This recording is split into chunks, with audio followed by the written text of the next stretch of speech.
মৎস্যজীবীরা ইলিশ মাছ আনছেন ট্রলার ভর্তি করে, কিন্তু দাম কমার কোনো লক্ষণ নেই। ইলিশ কিনতে গিয়ে ইলিশের দাম শুনে পকেটে ছ্যাঁকা লাগার জোগাড়। তাহলে কি কৃত্রিম সংকট তৈরি হয়েছে বাজারে?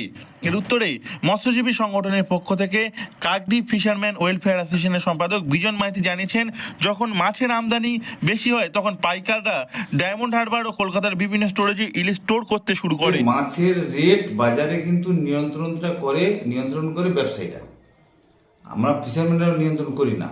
যেহেতু ওরা কি করলো, যখনই মাছটা বেশি আমদানি হলো তখন কিন্তু স্টোর করে দিয়ে কিছুটা ক্রাইসিস তৈরি হলো। বেশিরভাগটা যদি স্টোর করে দেয় তাহলে ক্রাইসিস তৈরি হলো। তখন কিন্তু মাছের দাম কিন্তু পাইকারি বাজারের তুলনায় খুচরো বাজারে অনেকটা বেশি হয়। যেমন আমাদেরকে বলা হয় যে কই আপনাদের তো মাছ বেশি আমদানি কেন হচ্ছে, আপনারাই প্রশ্ন করেন যে কেন হচ্ছে বাজারে মাছের দাম এত বেশি। যেহেতু গত ট্রিপে ভালো মাছ এসেছে, ফলে পাইকাররা কিছুটা স্টোর করেছে।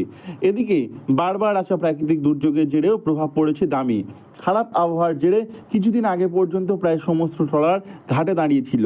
এখন ট্রলারগুলি মাছ ধরতে গভীর সমুদ্রে যাওয়ায় বাজারে ইলিশের যোগান কমে গিয়েছে। ফলে বাজারের চাহিদা অনুযায়ী স্টোর থেকে আবার ইলিশ বের করে খুচরো বাজারে চড়া দামে বিক্রি করা হচ্ছে। ফলে বাজারে ইলিশের দাম এতটা বেশি।